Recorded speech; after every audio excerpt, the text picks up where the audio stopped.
শোলে সিনেমাটা কতবার দেখেছেন আপনারা? আমি তো বহুবার দেখে ফেলেছি। এই কিছুদিন আগেই দেখলাম, টেলিভিশনের পর্দায় তো মাঝে মধ্যেই দেয়। তো এই শোলে সিনেমাটা 1975 সাল থেকে আজকে 2025 সাল চলছে, 50 বছর হয়ে গেছে। তো এখনও পর্যন্ত সমান জনপ্রিয়। এই সিনেমায় যে সমস্ত অভিনেতারা অভিনয় করেছেন তাদের বিভিন্ন যে ডায়ালগ, তারপর সিনেমার অবশ্যই গানগুলো, বিভিন্ন রকম ব্যাকগ্রাউন্ড মিউজিক খুবই পছন্দের। এই সিনেমাটা এখনও পুরনো হওয়ার মতো নয় এবং আমি মনে করি সামনের আরও 50 বছর কেন আরও 100 বছর এই শোলে সিনেমাটা সমান জনপ্রিয় হয়ে থেকে যাবে। এমনই ম্যাজিক রয়েছে শোলে সিনেমাটা।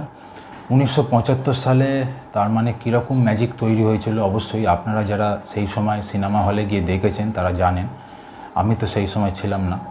তো যাই হোক, তো এই শোলে সিনেমাটার 50 বছর যেহেতু পূর্ণ হলো, সেই উদ্দেশ্যে কৃত্তিবাস পত্রিকা এবারে একটা বিশেষ প্রতিবেদন বের করেছে, যেখানে শোলে সিনেমাটাকে নিয়ে বিভিন্ন বিশিষ্ট মানুষদের বিভিন্ন লেখা প্রকাশ করেছে।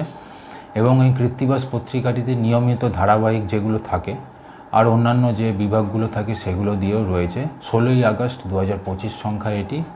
মাসে দুটো বেরোয়, একটা শুরুতে একটা মিডিলে। তো এটা 16ই আগস্ট 2025 সংখ্যা, 50 টাকা দাম এবারে সংখ্যাটি। তো এই কৃত্তিবাস পত্রিকাটার এবারে সংখ্যাটিতে রিভিউ করব, কি রয়েছে না রয়েছে তুলে ধরব। ভিডিওটা অবশ্যই শেষ পর্যন্ত দেখুন। আর নতুন যারা ক্লিক করলেন তাদের বললো, বিভিন্ন রকম বাংলা পত্রিকার, জনপ্রিয় পত্রিকার রিভিউ আমার চ্যানেলে আমি নিয়ে আসি যখন যেরকম প্রকাশিত হয়। তো এবারের সংখ্যাটিও আশা করছি আপনাদের ভালো লাগবে। পছন্দ হলে মার্কেট থেকে অবশ্যই সংগ্রহ করবেন। যারা শোলে সিনেমা পছন্দ করেন তারা তো আগে করবেন। তো শেষ পর্যন্ত দেখুন ভিডিওটা। যদি পছন্দ হয় সাপোর্ট করবেন লাইক সাবস্ক্রাইবের মাধ্যমে, প্রত্যেক ভিডিওতেই এটা আমি বলি। তাহলে শুরু করা যাক এবারের সংখ্যাটি। কৃত্তিবাস যেটা বললাম, শোলের ওপরে লেখা রয়েছে, এবারে বিশেষ প্রতিবেদন রয়েছে। সূচিপত্রের মধ্যে অন্যান্য যে ধারাবাহিক রহস্য উপন্যাস তিস্তা তোরসা তথাগত মুখোপাধ্যায় সেটা রয়েছে, ধারাবাহিক জীবন কাহিনী অগ্নিজল শিবাশিস বন্দ্যোপাধ্যায়ের, প্রবন্ধ বিভাগ স্মরণ বিভাগ, গল্প রয়েছে দুখানা এবারের খোঁজ অমিত সরকারের এবং শেষ মুহূর্ত সুমন মহান্তি, কবিতা রয়েছে বেশ কিছু বিশিষ্ট মানুষদের, কৃত্তিবাসী বৈঠক রয়েছে। কিন্তু যেটা মূল আকর্ষণ সেটা হচ্ছে কৃত্তিবাসী মেগা, যেখানে রঞ্জন বন্দ্যোপাধ্যায়, সোমা এ চ্যাটার্জি, নির্মল ধর, স্বপন কুমার ঘোষ, চণ্ডী মুখোপাধ্যায়, অনিরুদ্ধ ধর, অমিতাভ নাগ, সমীর চট্টোপাধ্যায়, মানবেন্দ্রনাথ সাহা, কৃষ্ণালক্ষ্মী সেন, প্রবীর গঙ্গোপাধ্যায়ের বিশেষ লেখা রয়েছে এই শোলে সিনেমাটা সম্বন্ধে। একটি মশালা ছবির শিল্প আত্মীকরণ সোমা এ চ্যাটার্জির লেখা রয়েছে কৃত্তিবাসী মেগা 2 বিভাগে। কৃত্তিবাসী মেগা 4 বিভাগে একটি মহাকাব্যিক আখ্যান, যেখানে স্বপন কুমার ঘোষের লেখা রয়েছে। কৃত্তিবাসী মেগা 5 বিভাগে চণ্ডী মুখোপাধ্যায় শোলে নির্মাণ ও বিনির্মাণ নিয়ে বিশেষ প্রতিবেদন রয়েছে।